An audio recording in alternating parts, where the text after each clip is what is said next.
में क्यों डुबो दिया? तो कश्यप जी के 13 पत्नियां हैं। 13 में से 2 एक दिति है, एक अदिति। तो अदिति जो है देवताओं की माता और दिति जो है दैत्यों की माता।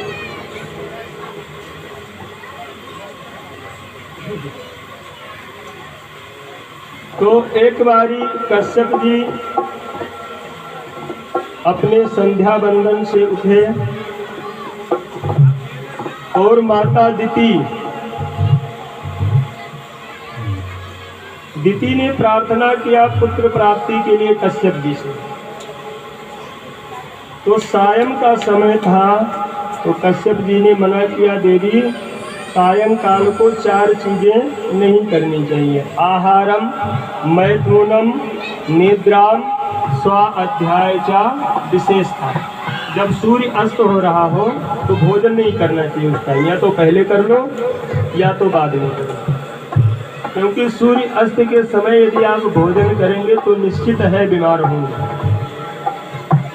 और दूसरा मैथुनम, आपको अपने पत्नी के साथ, हर आदमी का गृहस्थ है तो संबंध पति पत्नी का जो होता है, सूर्य अस्त के समय पति पत्नी को संबंध नहीं बनाना चाहिए, मैथुन नहीं करना। निद्राम, और सूर्य अस्त के समय सोना भी नहीं चाहिए। सोना है तो या तो पहले सो लो और या तो भगवान सूर्य अस्त हो गए उसके बाद सो।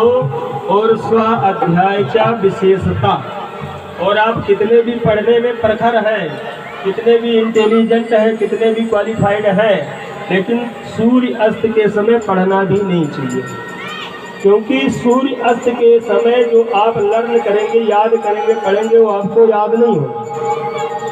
तो आहारम, मैथुनम, निद्राम, स्वाध्याय चा विशेषता, 4 चीजें संध्या के समय नहीं करनी चाहिए।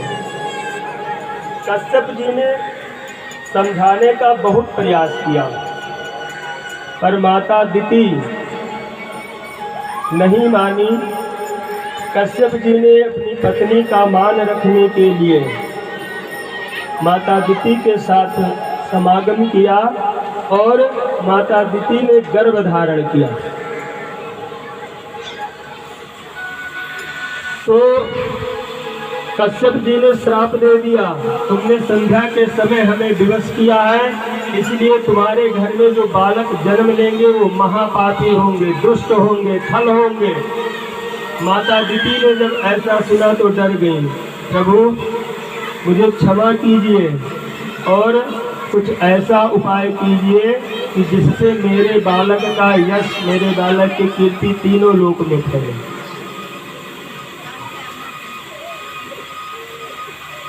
तो हिरण्याक्ष और हिरण्यकश्यपु माता दिति के गर्भ में आए। ये हिरण्याक्ष और हिरण्यकश्यपु कौन थे? ये जय और विजय भगवान विष्णु के 2 पार्षद थे। एक बारी सनत कुमार जी सत्संग के लिए, भगवान के दर्शन के लिए बैकुंठ लोक में गए। तो जब मनोज शुक्ला भगवान के दर्शन के लिए गए तो जो जय और विजय ने 6 ड्योढ़ी क्रॉस किया सनत कुमार जी ने, और 7वें पर भगवान के पार्षद खड़े थे, रोक दिया।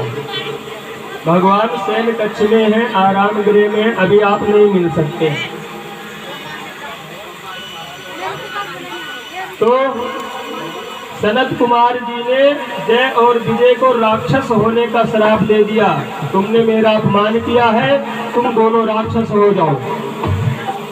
तब जय और विजय दोनों सनत कुमार के चरणों में गिर गए, प्रभु हम तो द्वारपाल हैं, जैसा स्वामी का आदेश है ऐसा ही करते हैं, कृपा करके आप हमारे मुक्ति का मार्ग भी प्रशस्त कीजिए। तो सनत कुमार जी को रोक दिया, सनत कुमार जी ने श्राप दे दिया। तब तक भगवान विष्णु ही द्वार पर ही आकर के प्रकट हो गए। बोले लक्ष्मी नारायण भगवान की। भगवान विष्णु प्रकट हो गए।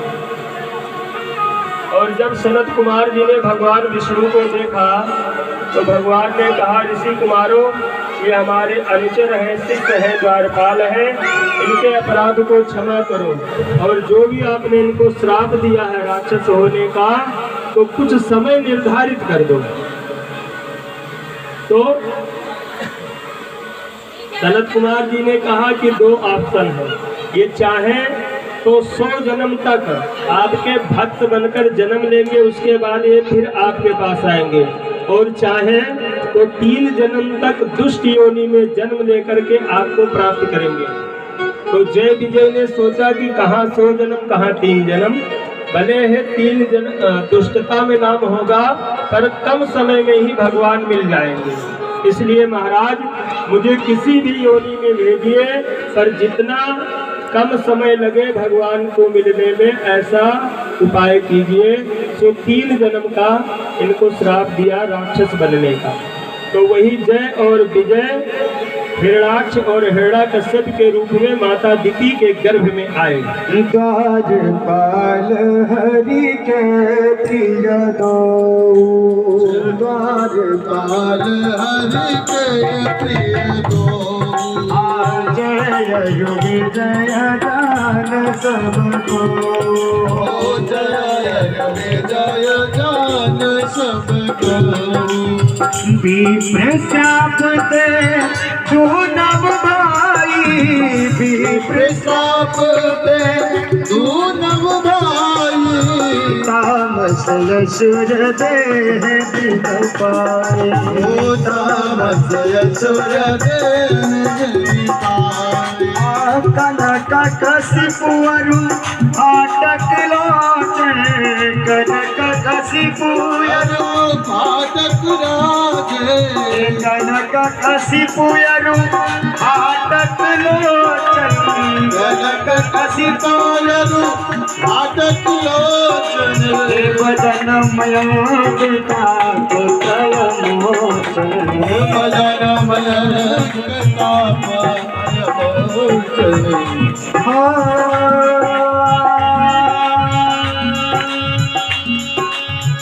विप्र शाप दे सुनो भाई,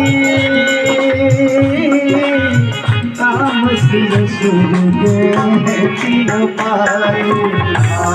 सिया राम जय जय राम, सिया राम जय जय राम।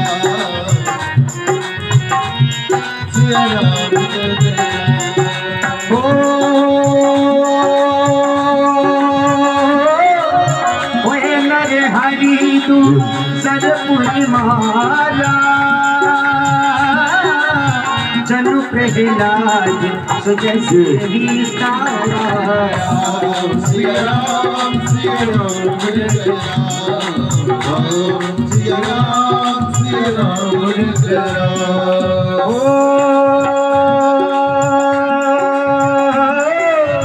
विप्र शाप के दोनों भाई, हरि बोल दिन पाई। सिया राम सिया राम सिया राम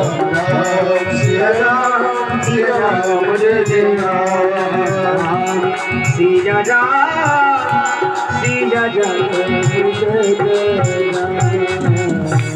बोले वृंदावन में हरिलाल की जय। तो वही हिरणाक्ष है। तो जब भगवान ने शूकर का रूप धारण किया तो हिरणाक्ष आकाश मार्ग से उड़ता हुआ जा रहा था। देखिए, हमारा वैदिक काल का विज्ञान और आधुनिक काल का विज्ञान, आज भी लोग आकाश में उड़ते हैं, लेकिन उसके लिए हवाई जहाज, हेलीकॉप्टर, कुछ ना कुछ इलेक्ट्रॉनिक होती है जिससे लोग आकाश मार्ग से चल सके। और वैदिक काल का विज्ञान था कि बिना किसी इलेक्ट्रिक साधन के लोग जो योग थे, जो साधक थे, जो तपस्वी थे, आकाश मार्ग से चल सकते थे। तो एक तरफ से हिरणाक्ष आकाश मार्ग से उड़ता हुआ जा रहा है, दूसरे तरफ से नारद जी भगवान का गुणगान करते हुए आ रहे थे। नारद जी को हिरणाक्ष ने रोक लिया। महाराज हाथ में बड़ी खुजली हो रही है। नारद जी ने कहा आज्ञा दीजिए। हिरणाक्ष कह रहा है किसी से लड़ाई करने का दिल कर रहा है, यदि आप हमारी मनोकामना पूर्ण कर सकते हो तो आज हमारा और आपका दो दो हाथ हो जाए। नारद जी ने कहा महाराज मैंने लड़ना तो सीखा ही नहीं, भगवान का भक्त हूँ। हाँ एक काम कर सकता हूँ, कहो तो लड़ा सकता हूँ आपको। तो हिरणाक्ष ने कहा ठीक है, लड़ नहीं सकते तो लड़ा ही दो, कोई हमसे लड़ने वाला हमारे बराबर का योद्धा हो तो बताओ। तो नारद जी ने कहा जिस पृथ्वी को तुमने जल में डुबो दिया है उसी पृथ्वी को एक सूकर मतलब सुअर वाराह अपने दाढ़ों पर रखकर पृथ्वी को जल से बाहर ला रहा है, और तुम जाकर के उसका रास्ता रोक दो सो तुम्हारी मनोकामना पूर्ण हो जाएगी। और हिरणाक्ष ने जाकर के भगवान का मार्ग रोक दिया। कहाँ लेकर के जा रहे हो? ये पृथ्वी हमारी है, हमने जल में डुबोया है। भगवान ने कहा जिनको लोग जग में डुबोना चाहते हैं और यदि वो हमारी शरणागति में आ गए तो उनको उबारना, उनको उठाना, उनका उद्धार करना हमारा कार्य है। और पृथ्वी हमारी शरणागत हुई थी, इसलिए इसको उद्धार करना, इसको उबारना अब हमारा कार्य है।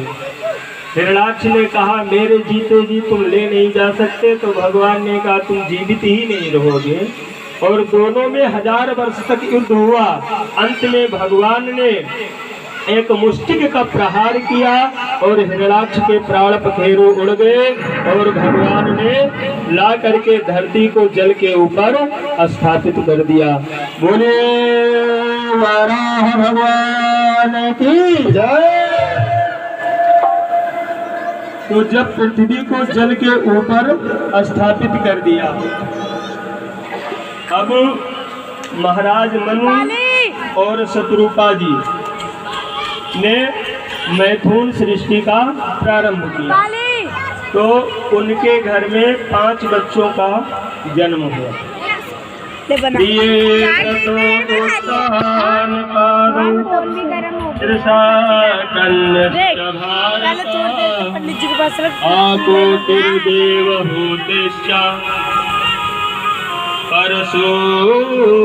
परशुतिर्ऋतसप्तमः आकुतिं रुचये तदात् कर्दमायतु मध्यमां दक्षादायात् परशुतिं चायायत याकुतिं जगत्। 3 कन्या का जन्म हुआ, 2 पुत्र का, आकुति, देवहूति, परशुति। और प्रियव्रत और उत्तानपाद 2 बालकों का जन्म हुआ। तो सबसे पहले सूत जी ने, सुखदेव जी ने देवहूति के वंश का, देवहूति की कथा श्रवण कराई। तो ब्रह्मा जी की छाया से कर्दम ऋषि का जन्म हुआ।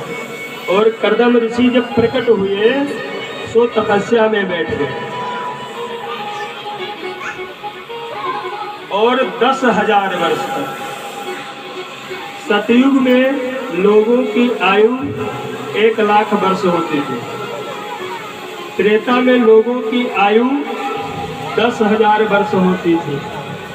और द्वापर में लोगों की आयु 1000 वर्ष रह गई। और कलयुग आते आते लोगों की आयु 100 वर्ष है।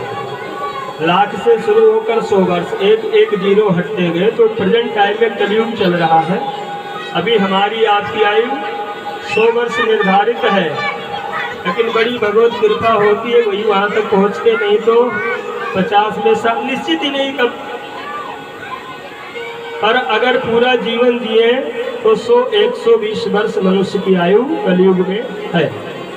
आप कई लोगों को देखते होंगे, कई बार न्यूज में आता है कि फले जगह पर 120 साल के व्यक्ति।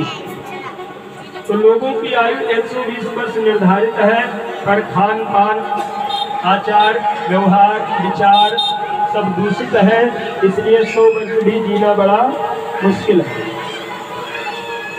तो करदम जी ने 10,000 वर्ष तक तपस्या किया। तपस्या करते करते मन में ख्याल आ गया, ये गृहस्थ लोग कितने भाग्यशाली हैं, जन्म लिए, बड़े हुए, विवाह हुआ और अपना घर बसाया, परिवार के साथ प्रेम से रहते हैं। और एक तरफ हम तपस्वी लोग हैं, ना गृहस्थ का सुख मिला, ना ही भगवान की भक्ति मिली, तपस्या में लगे हुए, भगवान का दर्शन जाने कब होगा। तो मन ही मन संकल्प किया कि काश हमारा भी विवाह किसी सुंदर युवती से हो जाए। और ये जो आत्मा है जिसके द्वारा हम बोल सकते हैं, चल सकते हैं, हमारा शरीर एक्टिव जब तक है, जब तक शरीर के अंदर आत्मा है, और जो आत्मा है या परमात्मा का अंश है।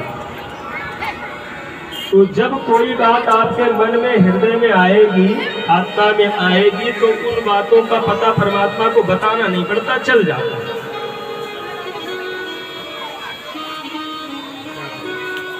और चूंकि करदम जी भगवान के बड़े भक्त थे, 10,000 वर्ष से तपस्या कर रहे थे, तो भगवान ने मन की बात जान ली और मनु महाराज को जा करके बतलाया कि तुम्हारी जो बीच वाली पुत्री है देवहूति, इसके विवाह के लिए मैंने लड़का ढूंढ लिया है, वर का खोज कर लिया है। मनु महाराज ने कहा, महाराज हम तो इसी बात को लेकर परेशान हैं, कौन है वो? तो भगवान ने करदम जी को बताया और इधर करदम जी के सामने भगवान प्रकट हो गए। करदम जी ने आंख खोला, प्रणाम किया। भगवान ने कहा, तुम्हारी मनोकामना अतिशीघ्र पूर्ण होगी। तुमने तपस्या करके मन में कामना की है कि तुम्हारा एक सर्वगुण संपन्न सुंदर स्त्री से विवाह हो, सो तुम्हारी मनोकामना पूर्ण होगी। करदम जी को लाज आ गई, शर्म आ गया, भगवान जब ऐसा कहने लगे। 10,000 वर्ष तक तपस्या किया, उसके बाद मांग क्या रहे कि विवाह हो जाए। करदम जी ने कहा, प्रभु मुझे विवाह नहीं करना, मुझे तो आपकी शरणागति चाहिए। भगवान ने कहा, आपके मन में एक बारी कामना हुई है विवाह की, तो हम अपने भक्त की मन की इच्छा पूरी करते हैं। विवाह तो आपको अब करना पड़ेगा। करदम जी ने कहा, ठीक है स्वामी, यदि आप कहते हैं तो कर लेंगे, पर एक शर्त है, जैसे ही हमारे घर में एक बालक का जन्म होगा तो हम गृहस्थ को छोड़कर पुनः तपस्या के लिए वन को चले जाएंगे। भगवान ने कहा, ये शर्त हमसे क्यों रखते हो? ये शर्त तो उससे रखना जिसके साथ विवाह होता है। अगर वो मान गए तो ठीक है, हम मान भी जाए, पर आप गृहस्थ में अपने पत्नी के साथ है, वो न माने तो हम क्या करेंगे? भगवान दर्शन देकर अंतर ध्यान हुए। मनु और शत्रुपा जी आए, करदम जी से बात की और अपनी पुत्री देवहूति का विवाह किया। तो आज कल तो जो मंदिर में भी रहते वे भी फॉर्मेलिटी अदा करते, चाहे हम हो कोई भी। 2 टाइम भगवान का आरती कर दिया, अपने कार्य के लिए निकल गए। लेकिन सनातन धर्म में त्रिकाल संध्या का विधान, प्रातः उठिए, उठ करके ब्रश मंजन स्नान इत्यादि करके पूर्व की तरफ मुख करके गायत्री मंत्र, नारायण कवच जो भी आपको आता उसका पाठ कीजिए, भगवान सूर्य को अर्घ्य दीजिए, उसके बाद जलपान आदि। फिर दोपहर में जब सूर्य बिल्कुल हमारे सर के ऊपर होते हैं तो दोपहर की संध्या पुनः कीजिए। भगवान के मंत्रों का कुछ नहीं कर सकते तो एक माला गायत्री जप। और जहाँ भगवान दक्षिण में आपको सूर्य दिख रहे हो या जिस दिशा में, तो भगवान सूर्य के तरफ मुख करके और जल अर्पण कीजिए। और सायंकाल सूर्य अस्त होने से पहले पश्चिम दिशा में मुँह करके और गायत्री मंत्र, नारायण कवच, राम रक्षा स्तोत्र जो भी आपको आता हो या पुस्तक से पढ़ करके फिर भगवान को अर्घ देना। इसको बोलते त्रिकाल संध्या। तो पहले के जो संत प्रवृत्ति के होते थे, जो गृहस्थ भी होते थे, वो भी त्रिकाल संध्या करते थे। तो जब आप तीनों टाइम भगवान को याद करेंगे दिन में, तो सुबह से लेकर दोपहर में कोई गलती हो गई तो दोपहर में जब संध्या बंदन में बैठे तो उन बातों को याद किया और प्रभु आगे से ऐसा ना हो, और खुद भी प्रयास करते हैं। फिर शाम को तो जब तीन बार हम एक दिन में अपने गलतियों को सुधारने का प्रयास करेंगे तो निश्चित है सुधर जाएगा। तो विवाह हुआ, विदाई हुई, देवहूति को लेकर के अपने आश्रम पर गए। अब आश्रम पर जब पहुंचे तो संध्या का समय हुआ। करदम जी बैठ गए संध्या बंदन में। देवहूति जी ने जल का पात्र, पुष्प, द्रुवा, घास, जो अक्षत इत्यादि एकत्रित करके संध्या बंदन के लिए दिया। उनके तो ना कभी भी नहीं बना। करदम जी संध्या बंदन करने बैठे, लेकिन संध्या करते करते करदम जी की भगवान के ध्यान में समाधि लग गई भाई सबकी और एक दिन करके 40 वर्ष का समय निकल गया। और माता देवहूति अपने पति की सेवा में अनवरत लगी रही। आजकल विवाह नहीं करते, उससे पहले भी हम अपने बच्चों को समझाकर ससुराल भेजते हैं। यदि किसी प्रकार की कोई गड़बड़ लगे तो तुरंत फोन करना, तुम्हारा फोन बाद में कटेगा, हम तुम्हारे घर पहले नहीं जाएंगे।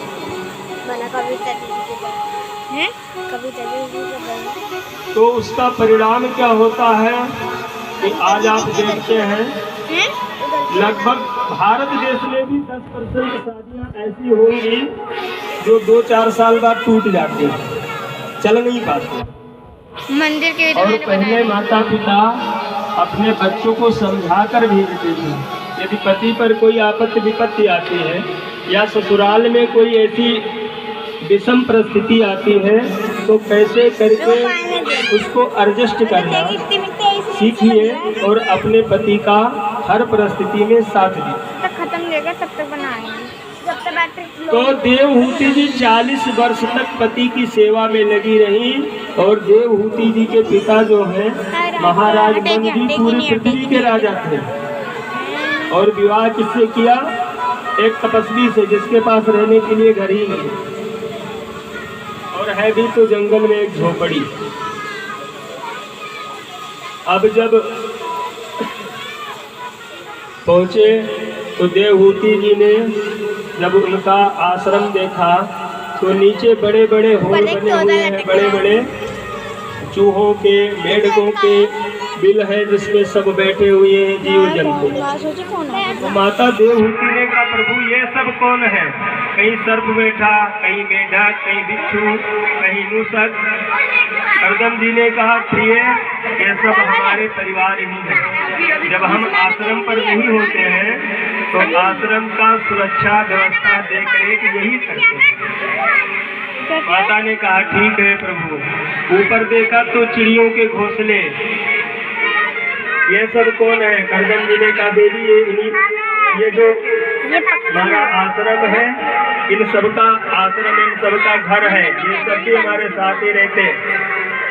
माता ने कहा, स्वामी सब तो ठीक है, पर आप कहाँ रहते हैं? जमीन पर कहीं लेटने का जगह नहीं, ऊपर चिड़ियों का घोंसला, ऊपर कहीं जगह नहीं, तो आप रहते कहाँ हैं? तो कोने में एक 1.5 बाई 1.5 फीट का आसन बना रखा था जिस पर बैठ करके तपस्या करते। करदम जी ने कहा, देवी ये हमारा आसन है। माता ने आश्रम को झाड़ू लगाकर मिट्टी से लेप करके व्यवस्थित किया। फिर करदम जी तपस्या में बैठ गए। 40 वर्ष तक इनकी सेवा करते। 40 वर्ष के बाद जब करदम जी की तपस्या पूर्ण हुई, आंखें खोल कर देखा तो माता देवहूति ये पंडित जी और तपस्या करते करते करदम जी के शरीर पर भी केवल हड्डी हड्डी बचे, मांस और खून नाम का चीज नहीं, ऐसे एकदम देखते कंकाल हो। और एक दोबारा तो ये बनेगी वो करदम जी ने देवहूति से पूछा, आप कौन हो? माता ने कहा, अब बना। अरे महाराज, अभी 40 देख रहे वर्ष हैं। हो गए तुम्हारी सेवा में लगी है, शादी करके लेकर के है, तब से तपस्या में हो, और जब आंखें खुली तो पहचान ही नहीं, लोग पूछ रहे कौन है? मैं आपकी पत्नी हूँ। आज से 40 वर्ष पहले हमारा आपका विवाह हुआ था। करदम जी ने कहा, देवी, अब ध्यान जैसे आया। देखेंगे वैसे इसका बताइए। मतलब आप अपने घर नहीं गई? माता देवहूति ने कहा, नहीं, मैं तो आपके सेवा में लगी रही, क्योंकि हमारी माँ ने हमें समझाकर बताकर भेजा था कि कैसी भी परिस्थिति आए अपने पत्नी का हर पति का साथ देना।